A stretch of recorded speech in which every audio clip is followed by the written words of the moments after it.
and welcome to Encouraging Others and Loving Jesus. I'm your host, Kim Smith. This is episode 371. When did you begin to seek God? This is a podcast lesson that should be very personal to every last person who is listening, especially to those who are Christ followers, for sure and for certain.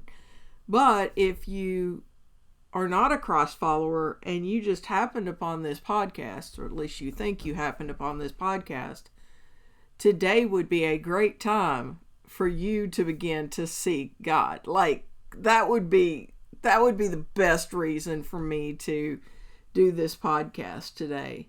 So we've been walking through the divided kingdom of Israel, and we've spent quite a bit of time. Well, at this point, we're spending all of our time in the southern kingdom because the northern kingdom was taken into captivity quite a bit before the southern kingdom. So we've just been hanging out in the southern kingdom. And in the southern kingdom, we've got the ups and downs of the kings.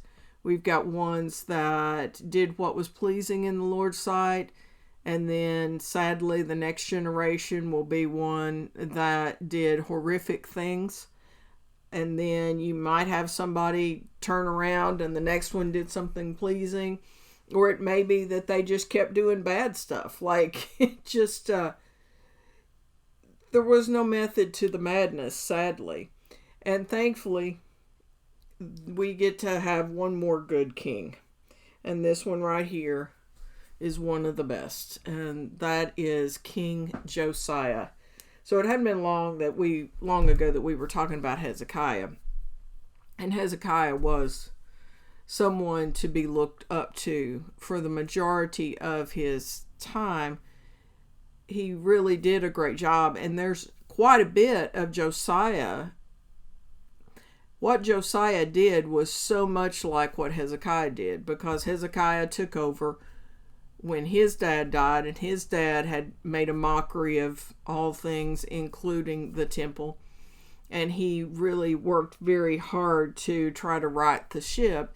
But then his son Manasseh, who was just evil, and evil for so long, because he served as king for 55 years, and at least 49 of that was really just horrific stuff.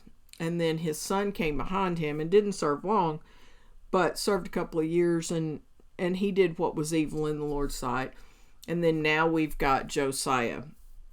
And I want to take this passage, our introduction to Josiah, in a little bit different way than I did Hezekiah.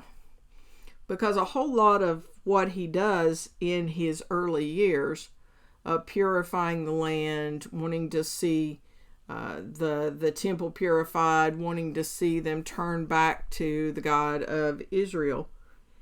All of that is very similar to Hezekiah, but what is different is the writer in 2nd Chronicles takes it in stair steps. And what I mean by that is gives you an account of Josiah's spiritual journey to some degree.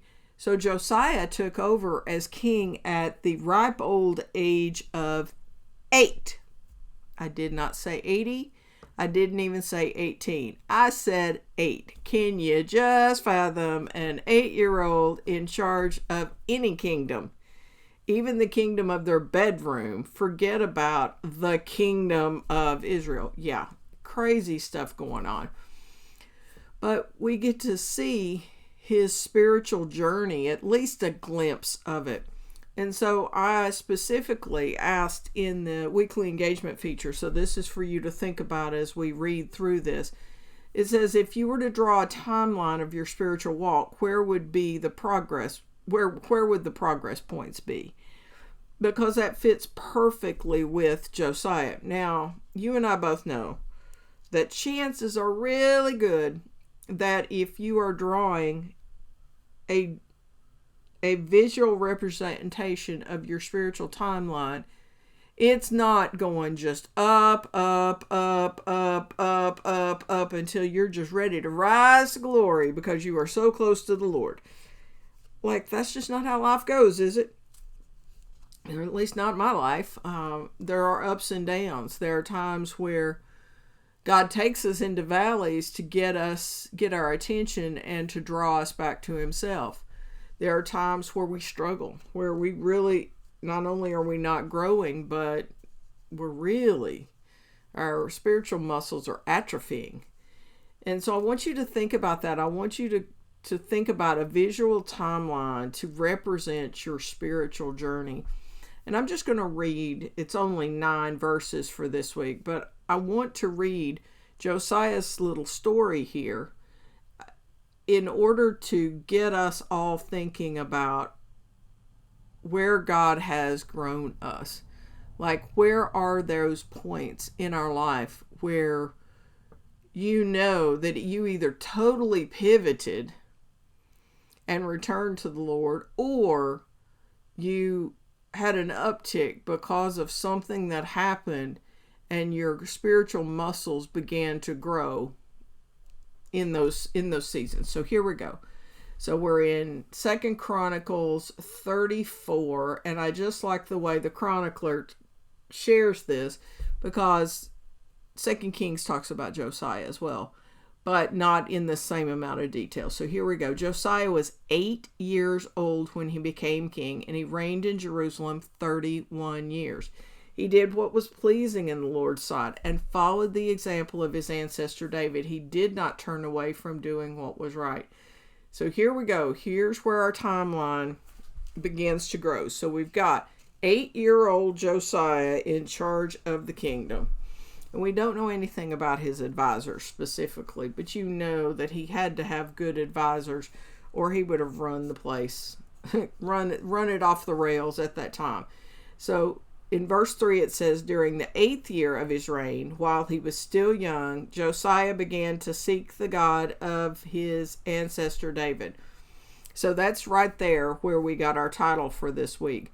So somewhere around his 16th year of his life, so middle teenager, is when he really began to seek God. When did you begin to seek God? When was that point where you really grabbed hold? Not when you were exposed to who Jesus is, but when you really made that choice. I was meeting with someone this last week, and from the way they talked, and I knew that they had not always lived a godly life. Let's just put it that way. But I could tell that they had definitely at some point made a commitment to God. I didn't know how strong their commitment was or how focused it was, but I knew that there was a point where they had truly committed to God. And it came down to a specific time as soon as I asked that question about, so when did you really develop a relationship with God above and beyond a religion?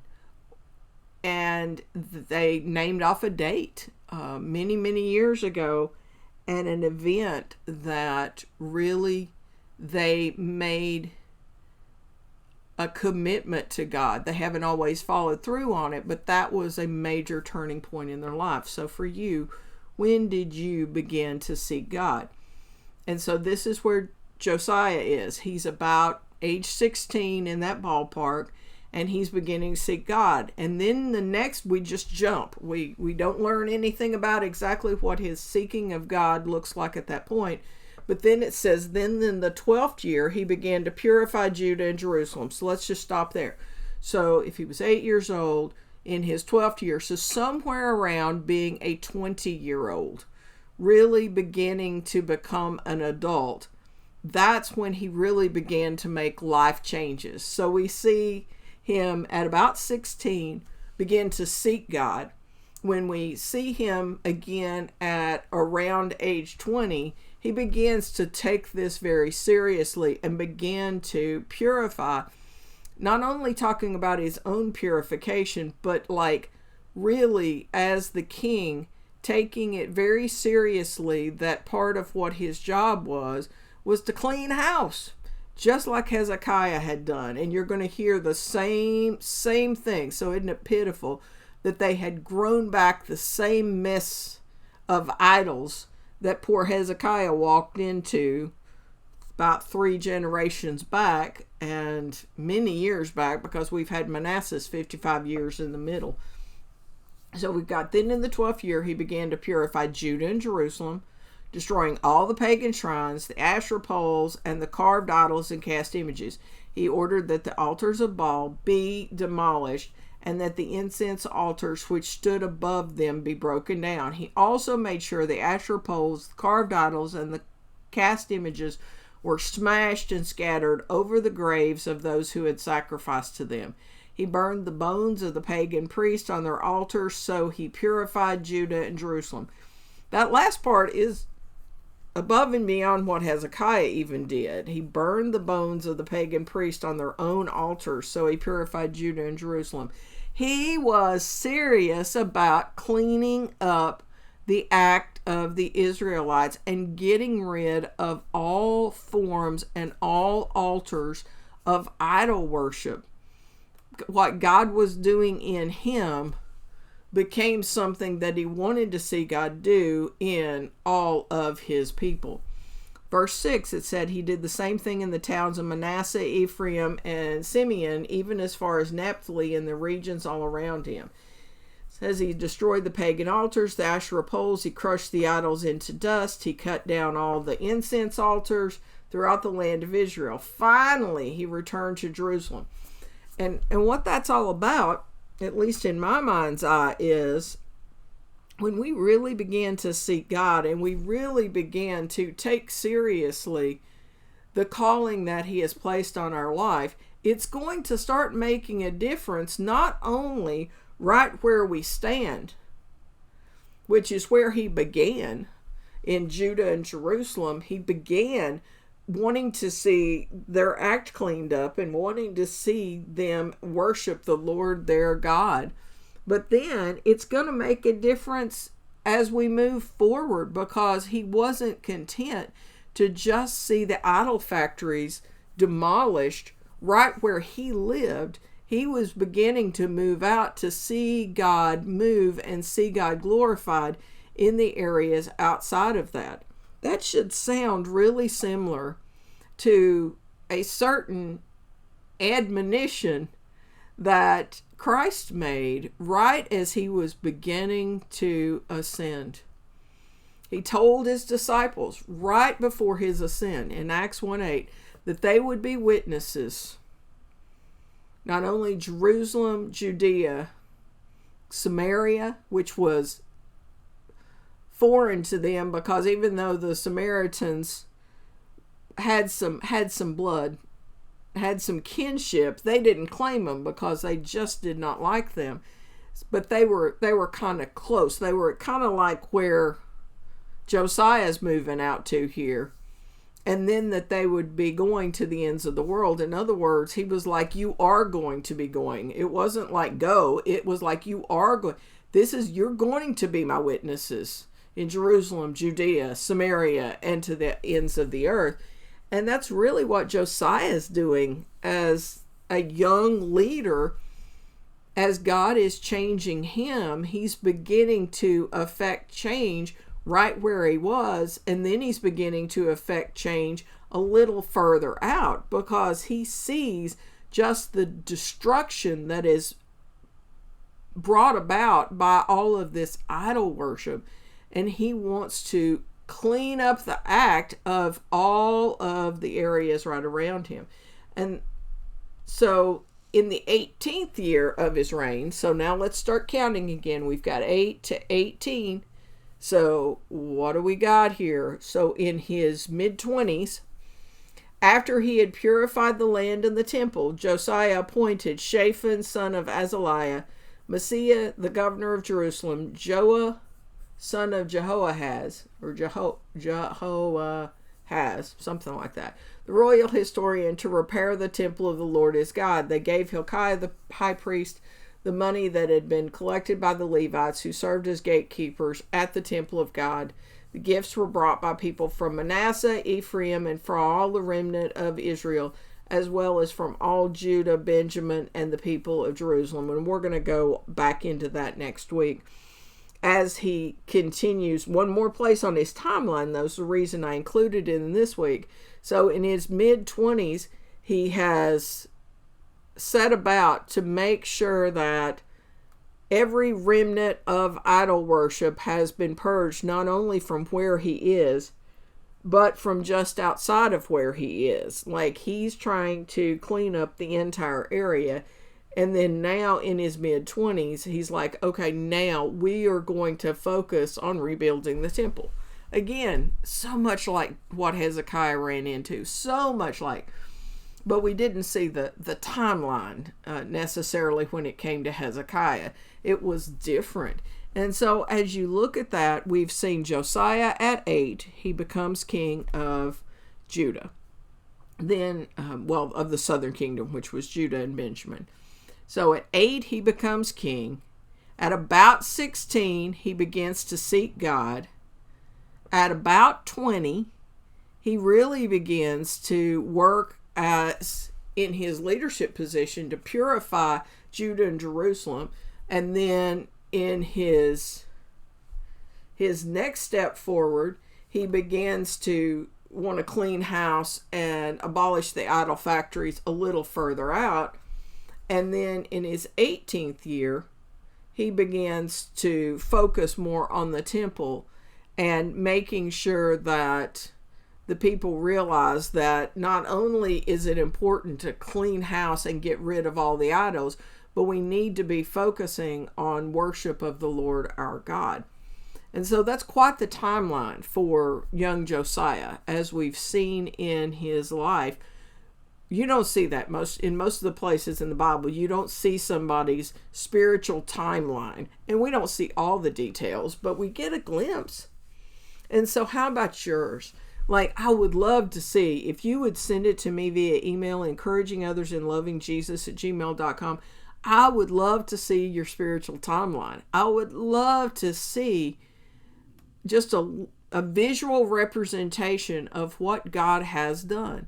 Now, I know with some of you, you may see yourself, you may see where you began to seek God. Maybe it was when you were a young teenager. You began to seek God, and then there was a time where you were not seeking God, you were running from God.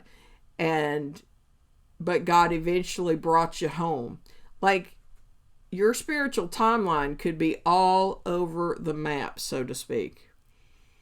But I want you to, for this very moment, just this moment, focus on where are you today? Not where were you 10 years ago, 20 years ago, 30 years ago, or beyond, but where are you today? If we were to rate you on a scale of 0 to 10, 0 being I am not seeking God at all, to 10 being I am seeking him with all my heart, where would you rate yourself? And if you struggle with where would you rate yourself, where would the people closest to you rate you?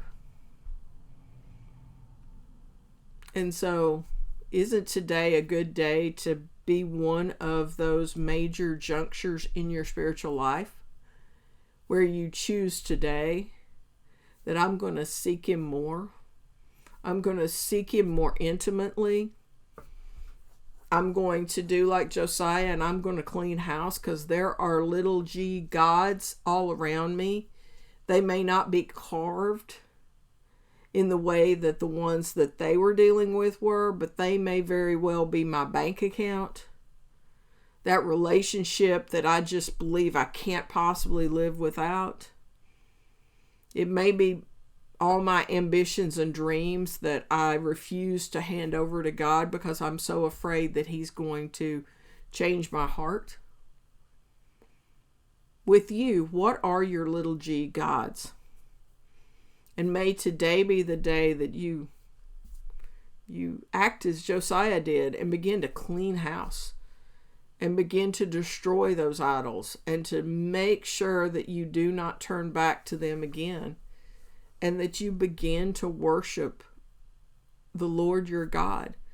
Like, may today be one of those points on your timeline that you can point to in the future, and point back to, on that day I recommitted myself to living for God 24/7, 365, no turning back. There was an invitational hymn that we sang at my home church hundreds of times. Definitely hundreds of times. Not only just during a revival meeting. Anybody remember what those are? During a revival meeting, but we sang it at my home church many days for the invitation. And since we had services on Sunday morning, Sunday night, and Wednesday night, we sang it a lot. And you may know what that song is. I have decided to follow Jesus. I have decided to follow Jesus. I have decided to follow Jesus. No turning back. No turning back. Though none go with me, still I will follow. No turning back. And there's many other verses, and I had them all memorized because we sang them so often. But they're good verses. Because can you just imagine what your life would be like if today you truly said, I have decided to follow Jesus. No turning back. No turning back. You would begin to change the world just like young Josiah did. You would begin to abolish the idols, the little g gods all around you. And you would begin to see them abolished in the people around you, because they would be so blown away by your commitment to Christ that they would want some. They would want that type of relationship, and you would begin to see their little g gods be shattered as well. May today be the day you choose to seek God more. As I used, I don't remember if it was last week or the week before, but I used that very short verse in the book of Jeremiah. It's right after the very famous verse about, for I know the plans I have for you, declares the Lord. It is 29:13, and it is that if we seek God wholeheartedly, we will find him. May today be the day you seek him wholeheartedly, not holding anything back. And he promises that you will find him, and or you will be found by him.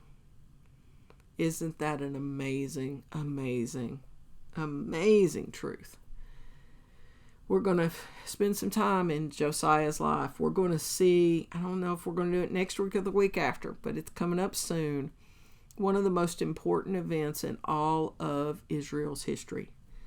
But it's one of those that it's just a pure shame that it even had to happen.